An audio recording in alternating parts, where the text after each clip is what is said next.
ہر چیز میں وہ اللہ کے پیارے نبی جناب محمد الرسول اللہ صلی اللہ علیہ وسلم کی سنت کو پیش نظر رکھے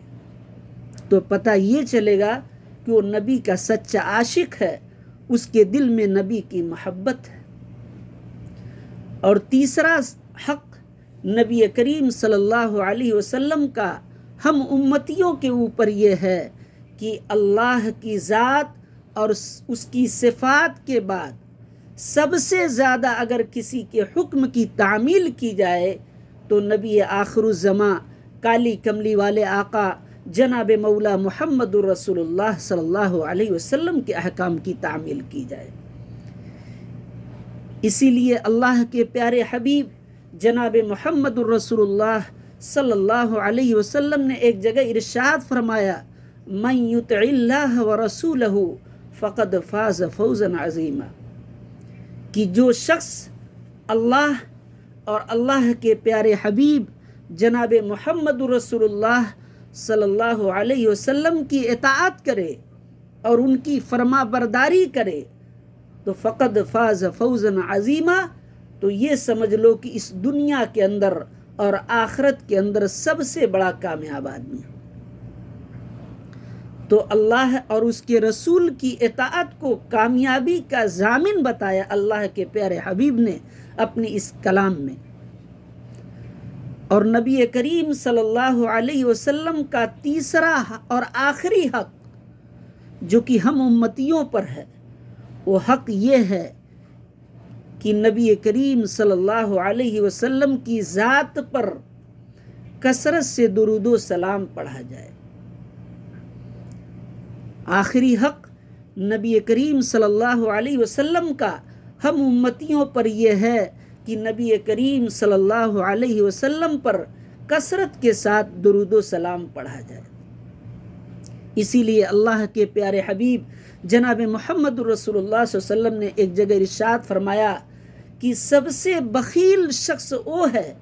کہ جس کے سامنے میرا نام لیا جائے اور مجھ پر درود نہ بھیجے۔ تو پتہ یہ چلا کہ جو شخص نبی کریم صلی اللہ علیہ وسلم سے سچی محبت کرتا ہے اور اس کے دل کے اندر اپنے نبی سے سچی عقیدت ہے اور سچا عشق اور سچا لگاؤ ہے، وہ جب بھی نبی کریم صلی اللہ علیہ وسلم کا نام نامی اس میں گرامی اس کے سامنے لیا جائے گا تو نبی پر درود بھیجے گا۔ یہیں پر رک کر ایک بات یہ عرض کر دوں کہ نبی کریم صلی اللہ علیہ وسلم پر کثرت سے درود پڑھنا یہ نبی کا انفرادی حق ہے، یہ اجتماعی حق نہیں ہے۔ جیسا کہ آج کل ہمارے معاشرے میں یہ چلن ہو گیا ہے کہ میلاد کے موقع پر یا جلسے جلوس کے موقع پر چند لوگ کھڑے ہو کر نبی کریم صلی اللہ علیہ وسلم پر درود بھیجتے ہیں، جبکہ یہ ہمارا اور آپ کا یہ انفرادی حق ہے۔ ہم تنے تنہا کہیں بھی بیٹھے رہیں، اپنے گھر پہ رہیں، اپنے دکان پہ رہیں، اپنے کاروبار پر رہیں، تو ہمیں یہ چاہیے کہ خالی وقت میں نبی کریم صلی اللہ علیہ وسلم پر درود و سلام پڑھا کریں۔ یہ نہ سمجھیں کہ 3 لوگ نہیں ہیں، 4 لوگ نہیں ہیں، جب 4 لوگ کھڑے ہوں گے تو ہم نبی پر درود بھیجیں گے۔ کبھی بھی آپ فرصت میں رہیے تو نبی کریم صلی اللہ علیہ وسلم پر درود بھیجیے، کیونکہ اللہ کے پیارے حبیب جناب نبی کریم صلی اللہ علیہ وسلم کے جو احسانات ہیں ہم پر، وہ ہم کبھی اس کو ادا بھی نہیں کر سکتے اور ادا کرنے کی سوچ بھی نہیں سکتے۔ وہ اتنے بڑے محسن اعظم ہیں، ان کو محسن انسانیت کے لقب سے نوازا گیا۔ تو حق یہ بنتا ہے کہ جب بھی اللہ کے پیارے حبیب کا نام ہمارے سامنے آئے اور کوئی بھی لے تو ہمارا یہ حق بنتا ہے کہ ہم نبی پر کثرت کے ساتھ درود و سلام پڑھا کریں۔ تو پتہ یہ چلا کہ جو شخص اللہ سے سچی محبت کا دعویٰ کرتا ہے اور سچا عشق جس کے دل کے اندر اپنے نبی کے لیے ہے، تو میرے دوستو اس امتی پر نبی کے یہ چند حقوق ہیں جو ہم نے آپ کے سامنے بیان کیے۔ دعا ہے کہ اللہ رب العزت ہم تمام مسلمانوں کے دلوں میں اپنے نبی سے سچی محبت اور سچی عقیدت پیدا فرمائے، اور دعا کیجئے کہ اللہ رب العزت اور ہمیں اور تمام امت مسلمہ کو نبی کے اسوہ اور نبی کے طریقہ اور نبی کے نقش قدم پر چلنے کی توفیق مرحمت فرمائے۔ وما علینا الا البلاغ۔